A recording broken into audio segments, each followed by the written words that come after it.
ఒక్కసారి కొమ్మూరి గోల్డ్ కి కాల్ చేయండి. తాకట్లో ఉన్న మీ బంగారాన్ని విడిపించి మార్కెట్ ప్రైస్ కి వాళ్ళు కొనుక్కుని మిగతా డబ్బులు మీకు ఇచ్చేస్తారు. రైట్, బ్రేక్ న్యూస్ చూస్తున్నాం. మన టీవీ స్క్రీన్ పై తెలుగు సినిమా పరిశ్రమను ఒకప్పుడు తీవ్రంగా ఇబ్బంది పెట్టిన ఐబొమ్మ వెబ్సైట్ మరోసారి వార్తలు నిలిచింది.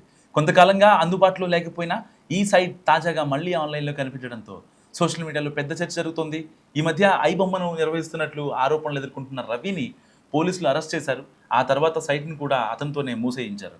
సో దీంతో ఇక ఐబొమ్మ పూర్తిగా ఆగిపోయిందని చాలామంది భావించారు. కానీ ఇప్పుడు మళ్ళీ సైట్ కనిపించడంతో సినీ వర్గాల్లో ఆందోళన వ్యక్తమవుతోంది. తాజాగా సైట్లో కొత్త సినిమాలు కూడా కనిపిస్తున్నాయని సమాచారం. సో దీంతో సోషల్ మీడియాలో ఈ విషయం వేగంగా వైరల్ అవుతోంది. ఇంత త్వరగా మళ్ళీ ఎలా వచ్చింది అంటూ నెటిజన్స్ ఆశ్చర్యం వ్యక్తం చేస్తున్నారు. తెలుగు సినిమా పరిశ్రమలో పైరసీ ఎప్పటి నుంచో పెద్ద సమస్యగా ఉంది. సో కొత్త సినిమాలు విడుదలైన కొద్ది గంటల్లోనే ఆన్లైన్లో ప్రత్యక్షం అవ్వడం, దానివల్ల నిర్మాతలకు భారీ నష్టాలు వస్తున్నాయని ఇండస్ట్రీ వర్గాలు చెప్పుకొస్తున్న పరిస్థితి. అయినా సరే ఈ పైరసీని ఆపేది ఎక్కడా కూడా లేని పరిస్థితి. ఇలాంటి నేపథ్యంలో ఐబొమ్మ మళ్ళీ కనిపించడం ఇప్పుడు సినీ ఇండస్ట్రీకి పెద్ద షాక్గా మారింది. ఇక పోలీసులు దీనిపై ఎలా స్పందిస్తారన్నది చాలా ఆసక్తికరంగా మారింది.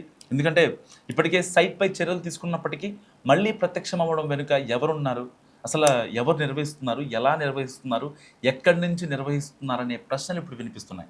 మరోవైపు ఐబొమ్మ రవి ఇటీవల బెయిల్పై బయటికి వచ్చాడు. ఈ నేపథ్యంలో సైట్ మళ్ళీ కనిపించడం మరింత చర్చకు దారితీస్తోంది. ప్రస్తుతం ఈ విషయం సోషల్ మీడియాలో తెగ వైరల్ అవుతుండగా సినీ అభిమానులు, ఇండస్ట్రీ వర్గాలు ఆసక్తిగా గమనిస్తున్నాయి ఏం జరుగుతుందా అని. సో పోలీసులు త్వరలోనే దీనిపై మరిన్ని చర్యలు తీసుకునే అవకాశం ఉంది. మరి ఇలాంటి నేపథ్యంలో సజ్జనర్ ఐబొమ్మ రవి కేసును చాలా పర్సనల్గా తీసుకున్నారు. అప్పట్లో ఎప్పుడైతే ఐబొమ్మ కావచ్చు, బప్పం టీవీ కావచ్చు, వీళ్ళందరికీ చుక్కలు చూపిస్తామని చెప్పి ఇటు ఐబొమ్మ ఎప్పుడైతే బహిరంగ సభలు విసిరిందో దానికి సరిగ్గా 24 రోజుల తర్వాత కుకట్పల్లిలోని తన నివాసంలో ఐబొమ్మ నిర్వాహకుడు రవిని పోలీసులు చాలా చాకచక్యంగా ఒక స్ట్రింగ్ ఆపరేషన్ చేసి అరెస్ట్ చేశారు. సో అప్పటికే అతను విదేశాల నుంచి వచ్చి ఆ రోజు ఫ్లైట్ దిగి కుకట్పల్లి తన ఇంటికి వచ్చి పడుకొని ఉన్నాడు. తెల్లవారుజామున వెళ్ళి చాలా చాకచక్యంగా రెడ్ హ్యాండెడ్ కేసు అయింది. ఇప్పుడు ఇలాంటి నేపథ్యంలో పర్టికులర్గా సినిమా ఇండస్ట్రీకి, నిర్మాతలకి ఎలాంటి ఇబ్బంది కలగకూడదు. సో వాళ్ళ నిర్మాతల్ని కూడా పక్కన పెట్టుకొని సజ్జనర్ చాలా పెద్ద పెద్ద మాటలు మాట్లాడారు. అంటే ఎట్టి పరిస్థితిలో ఐబొమ్మని వదిలిపెట్టం. సో ఇవాళ రిలీజ్ అయిన పెద్ద సినిమా అయినా, చిన్న సినిమా అయినా, పాన్ ఇండియా అయినా, ఏ సినిమా అయినా సరే సాయంత్రానికి వచ్చేస్తుంది కాబట్టి సో దీనిపై గట్టిగా చర్యలు తీసుకుంటామని, ఐబొమ్మ రవిని అరెస్ట్ చేస్తామని సో చెప్పినట్టుగానే 23 రోజులు 24 రోజులు ఐ థింక్ దాని తర్వాత వెంటనే ఐబొమ్మ రవిని అరెస్ట్ చేసేసారు. సో ఇలాంటి నేపథ్యంలో ఇప్పుడు మళ్ళీ ఐబొమ్మ రవిని వదిలేసిన తర్వాత, వదిలేయడం మీన్స్ అతను బెయిల్ మీద బయట ఉన్నాడు. సో బయటికి వెళ్ళిపోయిన తర్వాత కొద్ది రోజులు గ్యాప్ తీసుకొని మళ్ళీ ఇప్పుడు ఆన్లైన్లో ఐబొమ్మ అంటే ఒక రకంగా 2.0 అని చెప్పాలి, చాలా హెచ్డి క్వాలిటీతో వీడియోస్ మనకి సినిమాలు వస్తున్నాయి.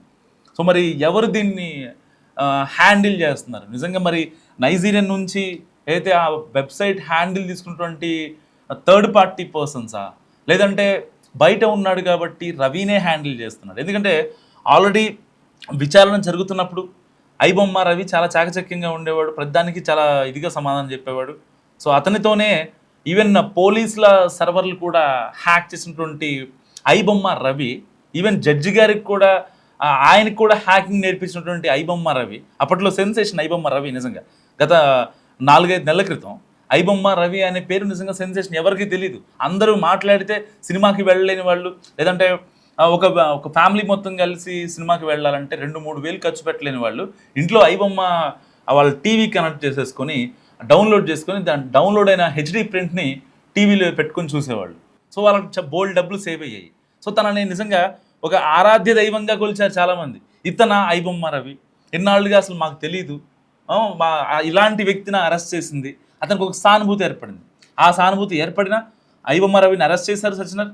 దాని తర్వాత కోర్టులు, కేసులు, ఈ ప్రొసీడింగ్స్ తర్వాత ఇక బయటికి రావడం జరిగింది బెయిల్ మీద.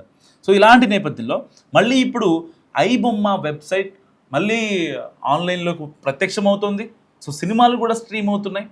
మరి దీన్ని వెనకాల ఉన్నదెవరు, నడిపిస్తున్నదెవరు? రవినా లేకపోతే ఇంకెవరన్నానా? ఎందుకంటే రవి దగ్గర హ్యాండిల్స్ లేవు అని గతంలో చెప్పాడు. ఎప్పుడైతే కోర్టు బెయిల్ ఇచ్చే క్రమంలో కూడా మీ దగ్గర ఎలాంటి హ్యాండిల్స్ ఉండకూడదు, మీ పాత ఫోన్ ఉండకూడదు, అయితే ఆయన యూజ్ చేస్తున్నాడో ఆ మొబైల్ నెంబర్ ఉండకూడదు, అయితే అతని దగ్గర ఉన్నటువంటి మొత్తం 10 మెయిల్ ఐడీలు, దాదాపుగా అతను 2 ఫోన్లలో 10 మెయిల్ ఐడీలు యూజ్ చేస్తున్నాడు. అప్పటికి ఏదైతే కోర్టు నుంచి బయటకు వచ్చే క్రమంలో అతన్ని చెప్పాల్సింది చెప్పి కోర్టులో బయటికి వచ్చేటప్పుడు కూడా ఆ 10 మెయిల్ ఐడీలని పోలీసులు స్వాధీనం చేసుకున్నారు. సో ఎట్టి పరిస్థితుల్లో ఆ మెయిల్లో అయితే యూజ్ పాస్వర్డ్స్ కావచ్చు, ఆ డొమైన్స్ కావచ్చు, ఆ హ్యాండిల్ సంబంధించినటువంటి పాస్వర్డ్ కావచ్చు, అవన్నీ కూడా పోలీసుల దగ్గరే ఉన్నాయి. మరి రవి బయటకు వచ్చిన తర్వాత ఇక నాకు వద్దులే అనుకున్నాడు. ఎందుకంటే ఒకవేళ నిజంగా ఐబొమ్మ హెచ్డి తీసుకురావాలి, లేదంటే కనుక ఇంకోటి తీసుకురావాలి. ఎందుకంటే తనకున్న స్టాండర్డ్ కస్టమర్స్ అలాగే ఉన్నారు, తనకున్న వెండర్స్ అలాగే ఉన్నారు, ఎవరైతే వెబ్సైట్ హ్యాండిల్ చేసే టీం నైజీరియాలో ఉంది వాళ్ళు కూడా అలాగే ఉన్నారు. మరి ఒకవేళ పెడితే ఇబ్బంది అనుకున్నాడా, లేదంటే ఇప్పుడు కాదులే కాస్త టైం ఉంది అనుకున్నాడా? మరి నిజంగానే ఐబొమ్మ రవి దీని అనుకున్నాడు. ఎందుకంటే ఆ రోజున కోర్టు బెయిల్ ఇచ్చిన తర్వాత కూడా సజ్జనర్ ఐబొమ్మ నిర్వాహకుడు రవితో చాలాసేపు మాట్లాడారు. సో ఎట్టి పరిస్థితుల్లో నీ వల్ల సినిమా ఇండస్ట్రీ కొన్ని వేల కోట్లు, కొన్ని వందల కోట్లు లాస్ అయింది. ఆ లాస్ ఎఫెక్ట్ ప్రొడక్షన్లో ఉన్నటువంటి లైట్ మ్యాన్స్ కావచ్చు, ప్రొడక్షన్ మేనేజర్లు కావచ్చు, వాళ్ళ మీద ఎఫెక్ట్ పడబోతుంది. నీ వల్ల అనవసరంగా ఇంతమంది తమ ఫ్యామిలీస్ని కోల్పోతున్నారంటూ ఒక ఎమోషనల్ టచ్ ఇచ్చే ప్రయత్నం చేశారు. సో దానికి కన్విన్స్ అయిన రవి, సార్ ఆల్రెడీ నేను హ్యాండిల్స్ మొత్తం ఇచ్చేసాను, మీ ముందే నేను యాక్సెస్ డిలీట్ చేశాను, ఇంకా ఫర్దర్గా ఐ కాంట్ యాక్సెస్ అని చెప్పిన తర్వాత కూడా మళ్ళీ ఇప్పుడు రావటం నిజంగా ఇటు సినిమా వర్గాల్లో, ఇటు పోలీసుల దగ్గర అండ్ వీళ్ళందరి సినారియో ఎలా ఉంటే ఇటు పబ్లిక్ మాత్రం చాలా హ్యాపీగా ఫీల్ అవుతున్నారు. మళ్ళీ ఐబొమ్మ వచ్చేసింది, ఇకపై మేము సినిమాలు చూడొచ్చు. అండ్ దట్టు ఇప్పుడు సమ్మరు, సో ఎండలు ఎక్కువగా ఉంటాయి. ఇలాంటి టైంలో ఫ్యామిలీతో పాటు బయటికి తీసుకెళ్ళి పిల్లల్ని వాళ్ళందరినీ ఈ ఎండలో ఇబ్బంది పెట్టడం కంటే ప్రశాంతంగా ఇంట్లో ఏసీ వేసుకుని ఈ యొక్క ఐబొమ్మలో వచ్చినటువంటి కొత్త సినిమాలు ఏవైతే స్ట్రీమ్ అవుతున్నాయో, తెలుగు కావచ్చు, తమిళ్ కావచ్చు, మలయాళం కావచ్చు, హిందీ కావచ్చు, ఈవెన్ దురంధర్ కూడా వచ్చే ఉంటుంది నాకు తెలిసి. చాలామంది ఎవరంటే చూడని వాళ్ళు ఉంటే చూసే అవకాశం కూడా ఇప్పుడు మళ్ళీ ఐబొమ్మ రవి కల్పించడా, మరి లేకపోతే ఐబొమ్మ టీం కల్పించిందా అనేది ఒక సస్పెన్స్ థ్రిల్లర్. కానీ ఇప్పుడు చాలామంది ఏదైతే ఐబొమ్మని యాక్సెప్ట్ చేసేవాళ్ళు చాలా హ్యాపీగా ఫీల్ అవుతున్నారు. మరి అసలు నిజంగా ఇన్ని హ్యాండిల్స్ అన్ని క్యాన్సిల్ చేసిన తర్వాత కూడా మరి ఐబొమ్మ మళ్ళీ వెబ్సైట్లోకి ఎలా వచ్చింది, మళ్ళీ ఎలా ప్రూడ్ పోసుకుంది. అండ్ దట్టు ఏదో నార్మల్ ఐబొమ్మ వర్షన్ కాదు. అండ్ అంటే ప్రతి వీడియో కూడా చాలా క్వాలిటీ ఉంది. ఏదో పెట్టామంటే పెట్టాం కాదన్నట్టుగా ఐబొమ్మ 2.0 హెచ్డి రూపంలో వచ్చింది. మరి ఐబొమ్మ కమ్బ్యాక్ గురించి మీరేమనుకుంటున్నారు? అసలు దీని వెనకాల ఎవరుండే అవకాశం ఉంది? మరి సజ్జనర్ ఫర్దర్గా చర్యలు ఏం తీసుకుంటారు? మస్ట్గా కామెంట్ చేయండి.